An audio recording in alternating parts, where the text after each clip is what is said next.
When people ask me why I want to be a United States Senator, it's really very simple. I'm passionate about creating the opportunity for everyone to participate in the American dream just as I have. When I had my first child, I didn't have any health insurance. And when my husband and I were a young couple eager to start a business, we didn't have much more to share than a desk and a dream. But the opportunities that existed for my generation are under attack by the professional politicians in Washington. And I believe the hard-working families and small business owners here in Connecticut and around the country deserve more. Today I want to share with you my plan to get America working again, to get our economy back on track, to cut taxes for the middle class, and restore fiscal integrity in Washington. This is why I'm running, to preserve the American promise of opportunity. Government's too big. Our debt is exploding. Congress is gridlocked, and here in Connecticut, 150,000 people still woke up this morning to face the day without a job. People feel they've lost control over their lives and their future. And I'm absolutely convinced that the only way to save our economy is to change course. We cannot continue with policies based on Washington knows best. What's missing in this debate is the business perspective, the voice of a job creator. And unlike professional politicians, I built a business from scratch. I know what it takes to create jobs. I know how job creators think. Job creation starts with a risk taker who has an idea to create goods or services. He or she starts a small business, hires people to work for him, creates jobs. And 65% of all new jobs are created by those small businesses. The jobs plan I'm proposing is the product of visiting and listening to thousands of people across Connecticut. It's the voice of working families, single moms, small businesses from Southington to Groton, from Norfolk to Ansonia, and from Litchfield to Stamford. And I have 6 common sense solutions that can and will ignite stronger growth, jobs, and prosperity.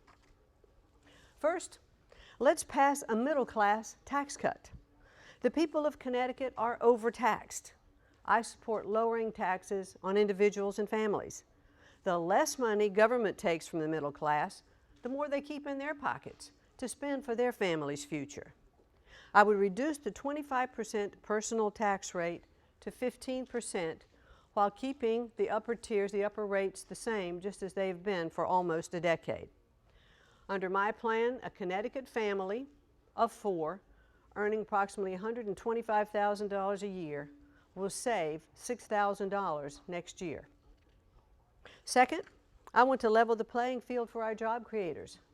Our businesses compete with one hand tied behind their back because America has one of the highest business tax rates in the world. I would reduce the top rate from 35% to 25% on all businesses, regardless of structure. Lowering the rate will help keep large and small businesses, will help them compete and create and keep more jobs in America. After lowering the rates, we must simplify the tax code by removing carve-outs, otherwise known as corporate loopholes. There are about 80 loopholes, many giving unfair advantages to some industries over others. I support eliminating all of these loopholes except for charitable deductions. When taken together, lower tax rates and ending loopholes provide a fair, reasonable tax structure for businesses to grow. Third, we must eliminate regulations and red tape. Overregulation is a job killer.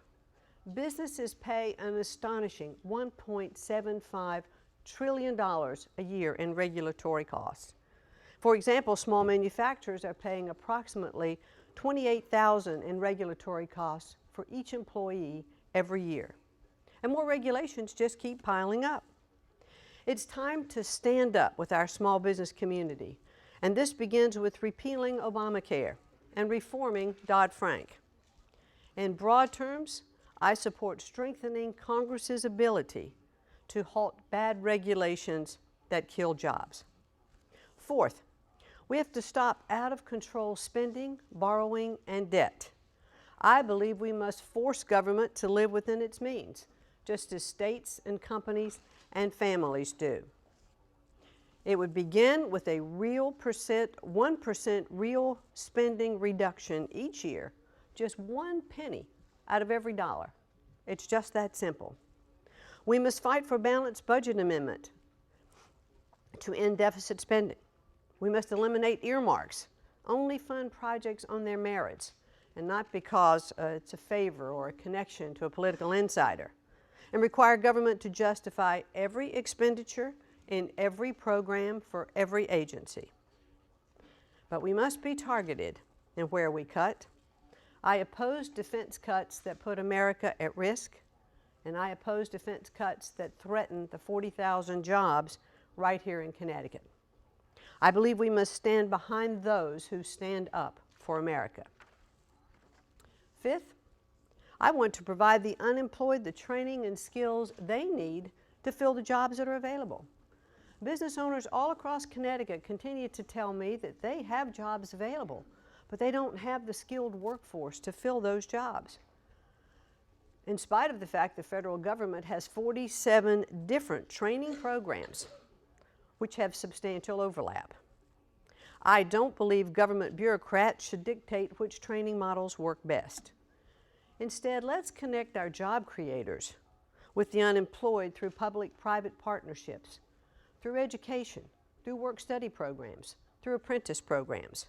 Let's cut the strings, cut the red tape, and permit states to use the money where they deem best. And finally, let's move responsibly but more rapidly to produce more American energy. Increased energy supply will mean lower cost to businesses, lower prices for consumers, and more jobs. This issue is not about a lack of resources, it's about a lack of will to get those resources. And we don't have to choose between protecting the environment and energy independence. With proper safeguards, we should proceed with job-creating projects like the Keystone Pipeline. I certainly don't have to tell anyone here, and as Bruno referenced, the cost of gas has doubled in the past 3 years. Developing our resources and cutting the price of gas will help middle-class families and help our businesses. We have an exciting future. The United States of America is still the greatest country in the world.